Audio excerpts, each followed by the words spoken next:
starting something new, and I'm pretty excited. I'm really excited. I know. That This should is know what we some can volume, tell. like right here. Right here. Well, it's not even that. It's just that we focus on the expertise of the individuals in our company. And we can showcase them without being peacocks, which I have no problem You love being. being a peacock. But I am just really interested in how this is going to go. So I'm pretty excited about this. And today is my day to start out with the questions. But first, the pocket penetrometer. Look how cool that is. It fits in your pocket. It does penetration and it measures, from stress strain guide, pounds per square inch. It measures stress in the field. So, on our YouTube channel, you need to like, you need to subscribe, you need to comment, you need to ring the bell, whatever it takes to get your name in so that you could possibly win one of these pocket penetrometers, a stress strain instrument. How many are we giving away? 3. 3. 7. The end of, We're giving at the away end of the month, 3. 7. 3. 3. 7. All right, question. Question. David has a question for us today, so we're doing something a little different for Q&A today. David is going to ask a question, and then John and I each get a turn to answer it. I get to go first because I'm the girl. Ladies first. What happens if we win? You get a pocket penetrometer. Question is this. We are an independent lab. We run all different kinds of tests that have to do with concrete.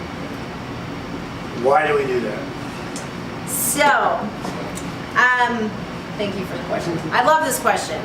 Really love this question. Because we do R&D. And sometimes it's just tests from clients. They're like, hey, can you do this? I think the reason that we do it is because we are trying to help move the industry forward. In short, you know, one of your favorite quotes of mine is, we're solving today's problems with yesterday's technologies. And I think far too often, especially as engineers, we're afraid to kind of move forward and try the new things. But you know, research and new technologies have to start somewhere, and they start in the lab. And we need to build up our confidence in the lab. We need to take the time to run the tests.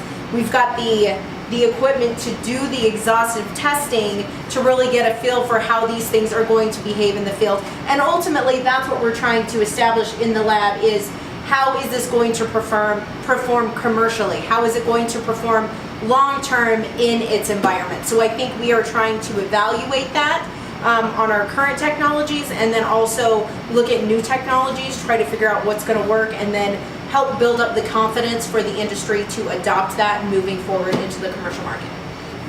I think there's 3 things. I'm going to repeat a lot of what Whitney said. She did a fantastic job. There's 3 things I want to focus on. We do a certain type of test. We do not do volume-based testing.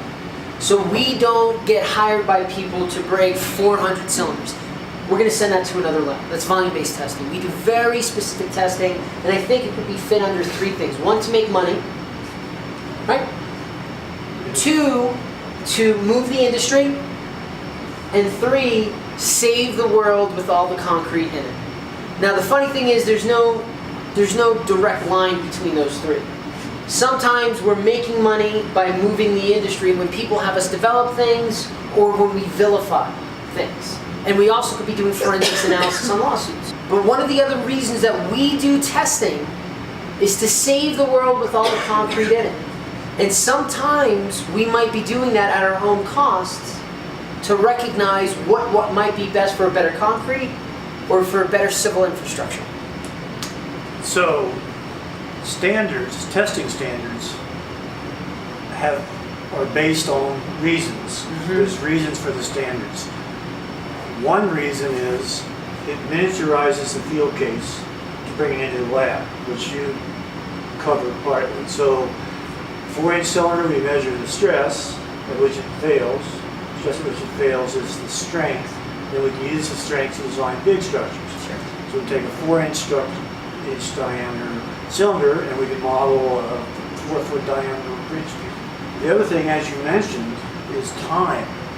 We bring things into the lab to speed up the effect. So underwater abrasion, surface abrasion, ASR, all those tests are designed to shorten the amount of time to see the failure, so then we can remodel it out into a longer amount of time out into the field. Both of these sort of covered those. But So coming to the lab, we miniaturize the situation in the field. So we know what the failure will be, and we can design so that it won't fail. We can design around it. The other reason I agree that we do things here, one of the reasons I like working here is we're the best. And people come to us, but as you said, they don't come to us for production testing. Right. They don't care to use us for that. We're too expensive for They're that. too expensive for that. They come to us because we answer the most difficult questions. Sometimes the questions that they don't want answered, but Right. they need answered. There is that. So good answers. That's my summary of why we do all this testing in the lab. Awesome. Cool, I liked it. Hope you guys like that. I feel like I won. Thanks for joining us today. Go Concrete! Beat asphalt.